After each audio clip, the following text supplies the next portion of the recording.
Total এলাকাটা হচ্ছে হিন্দু এলাকা এবং ব্রাহ্মণ পরিবারের সব বাস। এটা একটা সংখ্যালঘু মানুষকে এই জমিটা বিক্রি করে দেয়।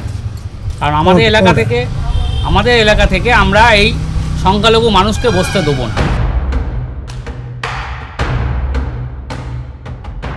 তৃণমূলের লাগাতার তোষণ রাজনীতির কুফল টের পেয়ে গত কয়েক বছর ধরেই পশ্চিমবঙ্গে লাগাতার সনাতনী চেতনার উন্মেষ ঘটে চলেছে। সম্প্রীতির নামে জনবিন্যাস বদল আর লাভ জেহাদের চক্রান্ত ধরে ফেলেছে বাঙালি হিন্দু।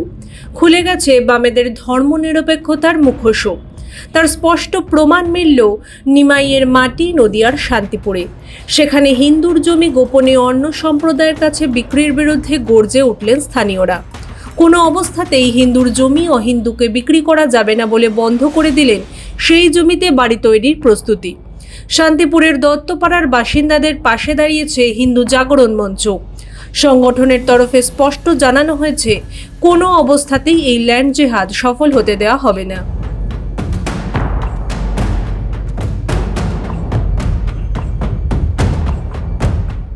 শ্রী চৈতন্য মহাপ্রভুর লীলাধন্য অদ্বৈত আচার্যের সাধনপীঠ এবং সনাতন সংস্কৃতির এক অন্যতম ধাত্রীভূমি শান্তিপুরের দত্তপাড়া বুধবার অশান্ত হয়ে ওঠে।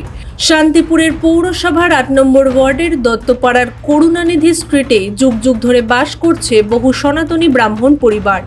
রাধা মাধবের বিগ্রহকে কেন্দ্র করে আবর্তিত এই শান্ত পল্লী সম্প্রতি এক চাঞ্চল্যকর ঘটনাকে কেন্দ্র করে অশান্ত হয়ে ওঠে। স্থানীয় এক ব্যক্তি প্রতিবেশীদের সম্পূর্ণ অন্ধকারে রেখে নিজের জমি অন্য ধর্মের এক মহিলার কাছে বিক্রয় করেন বলে অভিযোগ। বুধবার সেই মহিলা শ্রমিকদের নিয়ে জঙ্গল পরিষ্কার করতে এসে বিষয়টি জানতে পারেন স্থানীয়রা। এলাকার সচেতন হিন্দুরা সঙ্গে সঙ্গে রুখে দাঁড়ান। স্পষ্ট জানিয়ে দেওয়া হয়, কোনো পরিস্থিতিতেই হিন্দু পাড়ায় অহিন্দু কোনো পরিবারকে বসতে দেওয়া হবে না। স্থানীয়দের প্রতিরোধের মুখে এলাকা ছাড়তে বাধ্য হয় সেই মহিলা। কিন্তু স্থানীয়দের দাবি, ওই জমি কোনো হিন্দুকে হস্তান্তর করতে হবে, সেজন্য প্রশাসনের দ্বারস্থ হবেন তারা।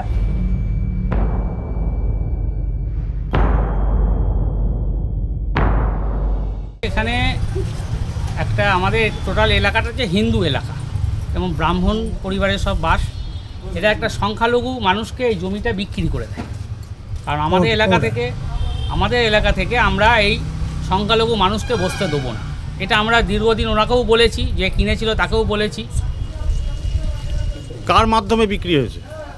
এটা একটা লৌহ বিপণী বলে এক মানে ওই ছিল মানে দোকান, তাদের ভাইদের মধ্যেই জমিটা কিনেছিল। তাদেরকে যখন বলা হলো, আমি জিজ্ঞাসা করেছিলাম এখানে যে তোমরা কিনেছো, বলে আমরা বাড়ি করবো। আমরা বাড়ি করো, কিন্তু এলোমেলো লোককে যেন বেচো না, কারণ আমাদের পাড়াটা খুব শান্তির পাড়া। আমাদের এখানে কেউ কারোর সঙ্গে অশান্তির মধ্যে থাকে না। এবার না থাকাতে তখন কিছুদিন বাদে দেখা যাচ্ছে যে জমিটা শোনা যাচ্ছে যে লুৎফর বেওয়ানা কি নাম, ওই লেডি গার্ড ওকে জমিটা বিক্রি করে দেয়, মুসলিম সে। এবার আমরা তখন ওনাকে বলি যে এখানে করেছো, জমি কিনেছো, এখানে তো জমি করতে। আপনার পেছনের জমিটা? সামনের জমিটা। আপনার সামনের জমি? সামনের জমিটা। এই জমিটা 1/25 জমি আছে। এটা দুজনের জমি আছে। সামনের যে ভাইটার জমি ছিল সেই ভাইটা বেচে দিয়েছে, যে ওনার বড় ভাই ছিল, সে বেচে দিয়ে চলে গিয়েছে। বেচে দিয়ে চলে যায়। আমরা দীর্ঘদিন আমরা এদিক ওদিক করেছিলাম কিভাবে কি ওটাকে আবার নিয়ে যায়, এই নিয়ে আমরা কাগজপত্র রেডি করেছিলাম। তখন বলছে দিয়ে পৌরসভা গেছে। পৌরসভা যেহেতু তৃণমূলের পৌরসভা এবং সংখ্যালঘু, এবং এই কারণেই বলছি, ওই লেডি গার্ডের সামনে একটা ভ্যাট আছে, পায়খানার ভ্যাট। ওইটা দীর্ঘদিন বলা সত্ত্বেও পায়খানার ভ্যাটটা কিন্তু তোলেনি, আজও তোলেনি। পৌরসভার ওই ফুটপাতের ওপরে রয়েছে।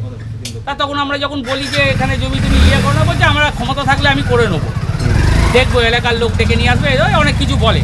তারপর যা চুপচাপ হয়ে যায়। ওরা রেকর্ড ফেকর্ড কী করেছে জানি না। তারপরে আজকে পরিষ্কার করতে হয়েছিল, এবাড়ির লোক মানে মিঠু কাকা আমাদের বাধা দেয়। বাধা দেওয়ার পরে আমরা তখন এলাকার মানুষকে সব আবার বিষয়টা বলি যে আমরা এখানে করতে দেবো না, আমাদের একটা কোনো মুসলিম জেহাদি এখানে থাকবে না। আমরা যেহেতু আমার এখানে একটা জমি ছিল, এই বিষয়টা নিয়ে আপনারা বিধায়কের কাছে গেছিলেন? আজকে যাব সন্ধ্যেবেলায়। এটা আমার শ্বশুরের পৈতৃক এরা দুই ভাইয়ের মধ্যে ভাগাভাগি হওয়ার পর আমার ভাসুর এখানে থাকেন না। অতনু মুখার্জি আমার ভাসুর, উনি মুর্শিদাবাদে থাকে।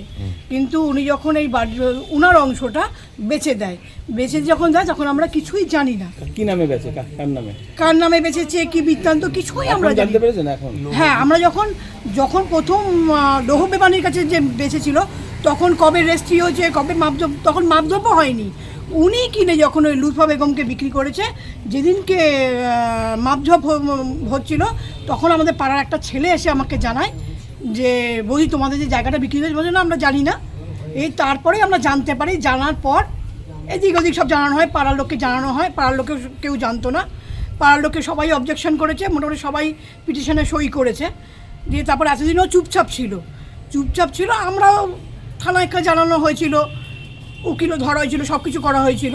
তখন বলছে যে এরকম উনি যখন করতে আসবে একমাত্র এলাকার লোকই আটকাতে পারবে। আপনারা পাড়ার কেউই চাইছেন না যে? না, আমরা কেউ পাড়ার কেউ চাইছি না। চাইছি না। আমাদের এইটা অ্যাকচুয়ালি গোসাই এলাকা, 1 নম্বর। দিদিটা আমাদের ভিটেটা পুরো ব্রাহ্মণ ভিটে, আমাদের সকাল দুবেলা আর্নিক করছে, একই দাগের বাড়ি। কিন্তু সেক্ষেত্রে আপনাদেরই তো কোনো শরিক বিক্রি করেছে, তখন যদি তিনি না করতেন বা আপনারা যদি জানতেন, আমরা যদি জানতাম তাহলে আমরা তখন তো অবশ্যই আমরা বাধা বাধা দিতাম। দিতাম, তখন যদি আমরা জানতাম আমারই শরীর করেছে, ঠিক আছে। মানে কোনো রকম কোনোরকম জানানো হয়নি? জানি না। মানে যখন উনি বিক্রি করেছে, এটা তো 2 হাত হয়েছে, তো প্রথম হাত যখন হয়েছে তখন মাপ ঝোপ রেজিস্ট্রি কিচ্ছু হয়নি, সব ওই প্রথম ওই বিক্রিটা পুরো কাগজের উপরে গোপনে। দাঁড়িয়ে সবকিছু হয়ে এখন গেছে। যদি খবর পেয়ে ঘটনাস্থলে পৌঁছন হিন্দু জাগরণ মঞ্চের যোদ্ধারা। তাদের অভিযোগ, বিপুল অর্থের প্রলোভন দেখিয়ে সনাতনীদের জমি হস্তগত করার এই সুচতুর কৌশল আজ বিশ্বজুড়ে ডেমোগ্রাফিক ইনভেনশন বা জনবিন্যাসগত আগ্রাসনের অন্যতম প্রধান হাতিয়ার। বিগত 1.5 দশকে পশ্চিমবঙ্গে যে শাসন ব্যবস্থা কায়েম ছিল তার মূল ভিত্তি ছিল তোষণ নীতি এবং ভোট ব্যাংকের রাজনীতি।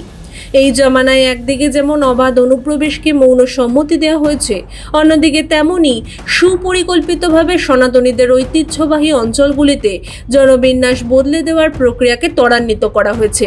শান্তিপুরের মতো একটি পবিত্র সনাতনী সংস্কৃতির ধাত্রীভূমিতে একটি ভিন্নধর্মী পরিবারের প্রবেশ একটি নির্দিষ্ট অঞ্চলের দীর্ঘমেয়াদী জনবিন্যাস পরিবর্তনের সুদূরপ্রসারী নকশার প্রথম ধাপ মাত্র। প্রথমে এই জমি ক্রয়, তারপর সেখানে জনবসতির বিস্তার এবং পরিশেষে স্থানীয় সনাতনীদের বাস্তুচ্যুত করতে বাধ্য করা।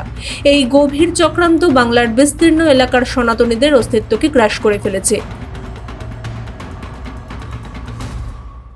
পশ্চিমবঙ্গ জুড়ে ল্যান্ড জেহাদ চলছে। ল্যান্ড জেহাদ অনেকেই জানেন না যে হিন্দুদের সম্পত্তি বেশি দাম দিয়ে মুসলমানরা কিনে নেয়, একে বলা হচ্ছে ল্যান্ড জেহাদ।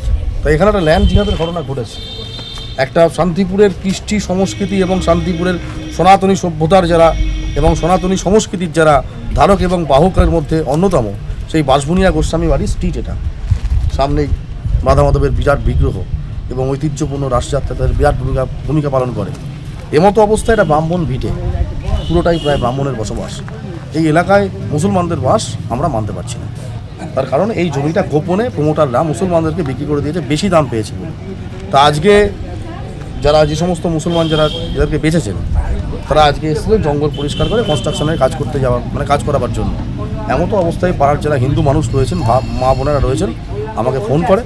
আমি এলাম এবং এসে এই কনস্ট্রাকশন যাতে কেন না করতে পারে এবং এখানে যাতে মুসলমান বসতি না হয় সেই দিকটা রেখে এলাকার সমস্ত মানুষের সঙ্গে কথাবার্তা বলে কি করা যায় সেই বিষয়টা আমরা আলোচনা করছি।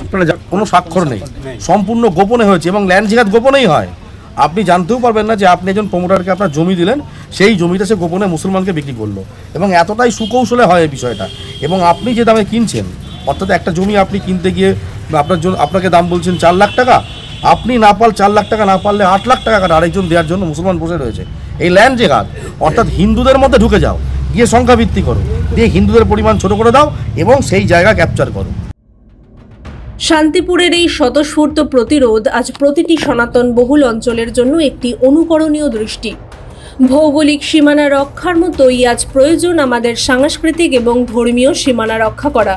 জনবিন্যাসের এই কৃত্রিম এবং সুপরিকল্পিত পরিবর্তন যদি এখনই আইনানুগ উপায়ে এবং সামাজিক প্রতিরোধের মাধ্যমে রুখে না দেওয়া যায়, তবে অদূর ভবিষ্যতে এই বাংলায় সনাতনীদের অস্তিত্ব বিপন্ন হয়ে পড়বে। আত্মবিস্মৃতির ঘুম ভেঙে হিন্দু সমাজকে আজ নিজের ভিটেমাটি এবং সংস্কৃতি রক্ষার স্বার্থে জাগ্রত হতেই হবে।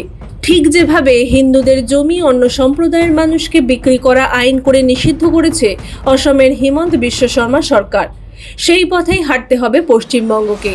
আপনার কি মনে হয়, এই নীরব ভৌগোলিক আগ্রাসন ঠেকাতে আইনি রক্ষা কবচে কাজ হবে? আপনাদের সুচিন্তিত মতামত কমেন্ট বক্সে জানান আমাদের। বাংলার সংস্কৃতি এবং জাতীয়তাবাদী চিন্তার প্রসারে আমাদের এই বিশ্লেষণটি শেয়ার করুন এবং চ্যানেলটিকে সাবস্ক্রাইব করুন। ব্যুরো রিপোর্ট, মাধ্যম।